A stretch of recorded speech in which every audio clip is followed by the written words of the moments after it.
Welcome back, everybody. This is Dare coming to you with another review and unboxing video, and today we'll be looking at the new DC McFarlane classic 80s Wonder Woman action figure. This one was definitely a surprise. I did not expect to find her when I did, because I'd heard through the grapevine that she was popping up with Poison Ivy and Hawkgirl at Walmart stores, but I found this one at Target, so I guess they're starting to show up in Targets too, so I was really lucky to find her when I did.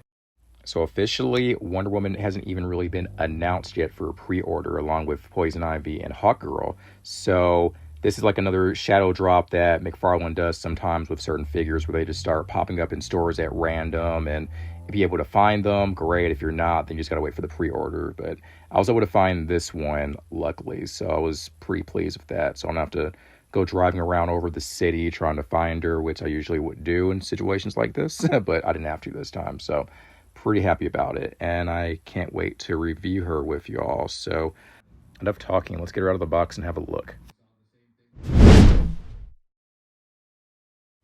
Okay, now we got Wonder Woman out of the box, and immediately love the head sculpt, love the big hair, definitely 80s aesthetic, so I'm all about that. I do like the bright colors too, so it's like the Platinum's Chase version of Wonder Woman with the new head sculpt. So definitely like that. It's amazing. It seems like Todd gets a little bit closer each time he makes a new Wonder Woman to making the Wonder Woman we like. And I wish he would have actually made a new sculpt for this particular Wonder Woman, because it was just a reuse of the previous figures. So I could definitely see a lot of things he probably could have done differently, but we'll get into that later in the video. But overall, it's a good figure. I mean, I really like it. I mean, any Wonder Woman figure we get that's the classic aesthetic, I mean, I'm going to pick it up. That's just off top because it's Wonder Woman, and Todd never likes to make female figures, but we get another one, so I'm all about it. All right, just holding Wonder Woman in hand now, and yeah, this is nice. It's a nice repaint. Same buck as the original classic Wonder Woman, but just a little bit more brighter colors, not like the modern, like darker aesthetic that we're usually getting with Wonder Woman in the comics. And just looking at the head sculpt, well, yeah, absolutely beautiful. I love it. It's such an upgrade compared to the previous classic Wonder Woman. Yeah, I love the face portrait. I love the hair. I love that big 80s hair. That's such a Wonder Woman trait for me. All right, yeah, Wonder Woman definitely has that blue highlight in her hair like she always does in the comics, so that's definitely pretty accurate. Yeah, very nice. Just a big old chunk of plastic, as you can see.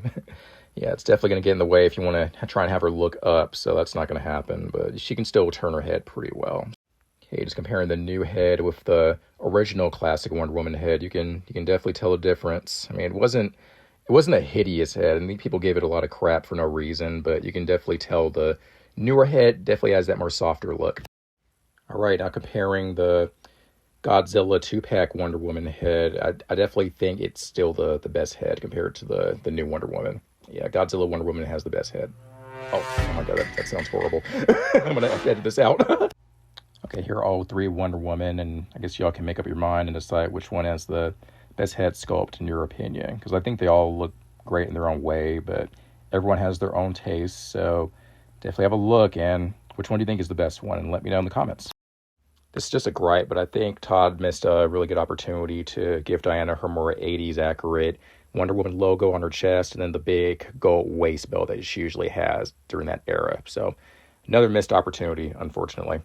As for accessories, Wonder Woman comes with her battle axe, her trusty sword, her shield, her lasso of truth that should be bendy, but it's not. And she also comes with a pair of open hands and some gripping hands for holding her weapons, like so. She also comes with her standard card with the artwork on the front and the bio on the back, as you can see. And she comes with her usual puck stand to help her stand up. Okay, let's go over some articulation. So as you can see, she can look from left to right with no problems, but she can't look up because her hair is a big piece of plastic, so that's not going to work, but it's no big deal. Okay, going over some arm articulation now. So as you can see, it rotates very smooth. There's no stoppage at all. Double joint elbows. Yeah, very nice. Doesn't get stuck. Has that articulation underneath the shoulder, which I'm not sure what it's called, but it has it. Okay, the wrist articulation is good as well. Doesn't break.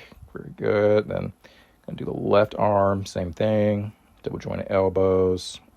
Rotates very nice. Has the same shoulder articulation as well. So very good. Okay, now going over the midsection. So it turns really well. Doesn't get stuck. Ab crunches so-so. Not too bad. You can wiggle around like that. Very good. So for some good poses. Okay, going over some leg articulation and double jointed knees. Very nice. Toe articulation. Yeah, the ankle pivots. Very good too. Okay, left leg, same thing. Double jointed knees. Work very well. Okay, got the ankle pivot as well. Toe articulation. And she can do the wonder splits, as you can see, of her thick wonder thighs, because thick thighs save lives. Okay, just measuring her Wonder Woman stands a little bit over 7 inches from head to toe. So, as usual, tall. And got her side by side with Godzilla 2-pack Wonder Woman and then the original classic Wonder Woman. So they all look pretty good together. Yeah, a nice set. Definitely filling out my Wonder Woman collection. And as you can see, I think we're supposed to be getting a Linda Carter Wonder Woman figure at some point too. So I guess we'll have to wait on that one. Okay, now I got her side by side with Gal Gadot Wonder Woman from Batman v Superman, and I do like the Gal Gadot version. Very nice. Okay, now we got Diana with some of her Justice League female baddies. We got Zatanna, Supergirl, Black Canary, and Vixen. Yeah, where the hell is Vixen, Todd? You got to put out a Vixen figure before you lose a license. That's unacceptable. You got to have Vixen. Come on. Stop holding out. We need her. Like, now.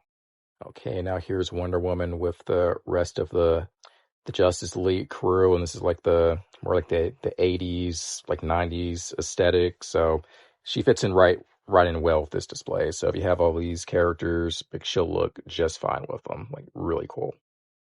And just for the hell of it, I thought I'd have Wonder Woman standing side by side with her Trinity bros. We got Batman and we got Superman, and they look pretty cool together too. I always love seeing the Trinity together. Can't wait till I see them again in the movies, if they ever get it right, you know?